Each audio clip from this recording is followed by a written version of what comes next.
Hey, how are you? This is deep move out. What does it mean?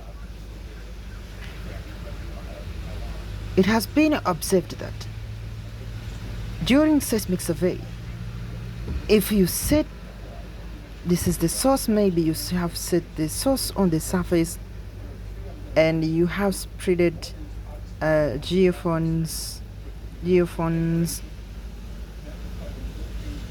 and assume the distance that the geophone is placed on the other side.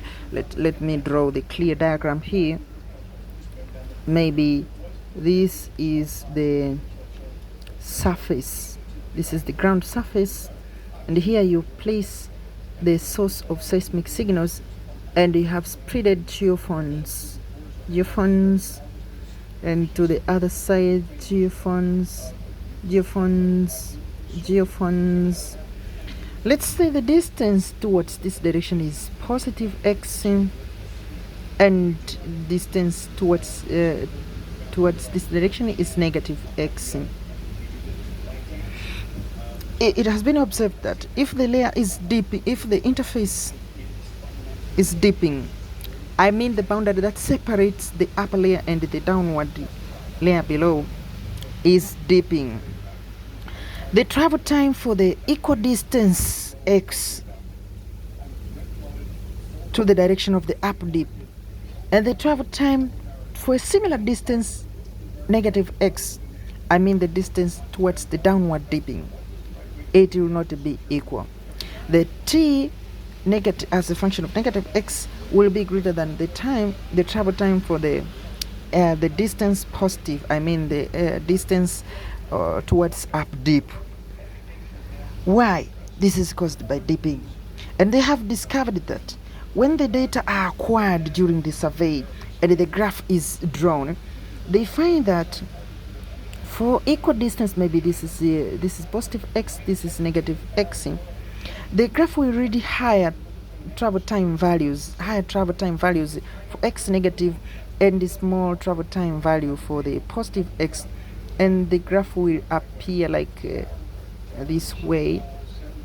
So you find that you read higher values to x negative and the low values for x positive. This difference in time is what we call the deep move out. And therefore, how can you define the deep move out? Now, deep move out can be defined as the difference in travel time to the geophone at equal distance from the source position in a split spread geometry. Remember, the expression for the travel time for the dipping layer is given as x over v squared plus 2h over v, let's use j squared, minus 4xj sine of beta over v squared, but this is squared. But let 2j over v be noted as t naught, and therefore the equation will be written as t naught squared plus, of course the square is outside there, t naught squared plus x squared minus 4xj sine of beta over v squared. This is tx squared. If you apply the square root to each side, you get tx will be the same as t naught squared plus x squared minus 4xj sine of beta over v squared raised by a half. And therefore, the expression for the tx, if you factorize t naught outside, you get t naught 1 plus x squared minus 4xj sine of beta over v squared raised by a half.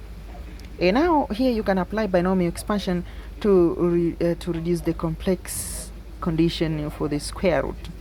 Therefore, if you apply the binomial expansion, then the expression will look like this here. Then the expression will look like this. If it will be x, let's rewrite again this equation 1 then you plus x squared minus 4xj sine of beta over v squared raised by a half. If you make expansion of this expression, it will be t naught 1 raised by a half, you add a half, sink below, 1 raised by negative a half, then this term appears minus 4xj sine of beta over v squared, then plus a half drops down there, then over 2 factorial, then x squared minus 4x j sine of beta over v squared, but this is squared, and so forth. But since as the terms increases, the values thin up, they approach 0, therefore we can neglect higher powers since the values succeed in being in decreasing their size. Therefore the higher powers can be neglected, and therefore tx can now be written as t naught 1 plus a half x squared minus 4x j sine of beta over v squared, then you minus 1 over 8 x squared minus 4x j sine of beta over v squared, then this one is squared. So what about when this is the expression for tx, for time at x positive. What about the time of negative x? The travel time for negative x, it will be t naught, then 1 plus a half. If you place negative here to still be positive, this one will be negative and it will make this sign plus. Therefore x squared plus 4x j sine of beta over v squared. If you place the negative here, will not have an effect. This is because it is squared. If you minus a half, minus 1 over 8 x squared minus 4xj sine of beta over v squared, this is raised by 2. And this is the expression for t negative x, and this is the expression for t positive x. But the deep move out, as we have seen, the deep move out is equal to the difference in travel time for positive x minus the travel time for negative x. And if you take this expression, tx minus t negative x is the same as taking this expression minus this expression, you find that terms like 1 and 1 will cancel, and this one term and this term will cancel, and of course this one and this one will cancel. What we shall have is we shall have for xj sine of beta over v squared as the deep move out. Okay, that is the deep move out. Can we make further simplifications? Can we have further simplifications? Oh, I'm sorry. If you factorize t outside here, you should be having t naught squared, of course. Should we have t naught squared? T naught squared. Add t naught squared. T naught squared. T naught squared. T naught squared. T naught squared.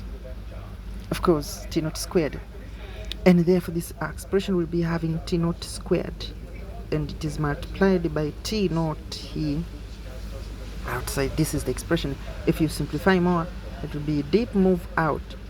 Deep move out will be the same as 4xj sine beta over t naught, then v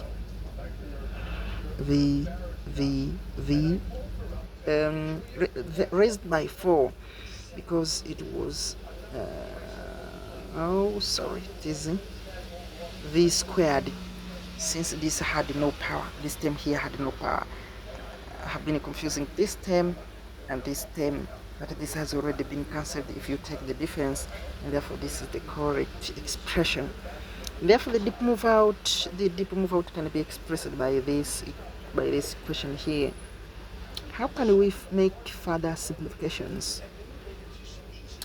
How can we get further simplifications? Of course, this formula is enough to extract the value of dip amount, and therefore you can make beta the subject of the formula. The final formula will be sine of beta will be the same as t naught times velocity squared, t naught times the dip move out,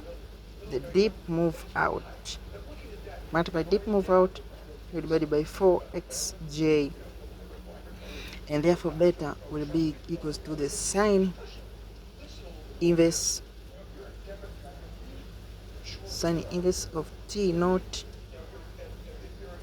v squared dip move out over 4xj. This is the expression for the dip amount.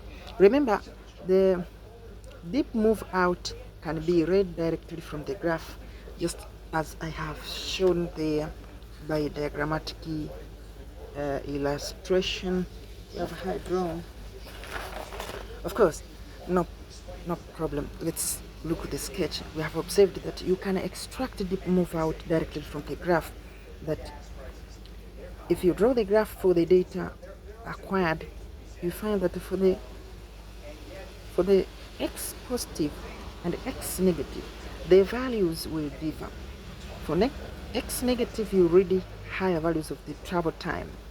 You read higher value, and you read a small value for the positive x distance travel time, and therefore their difference in travel time is known as dip move out.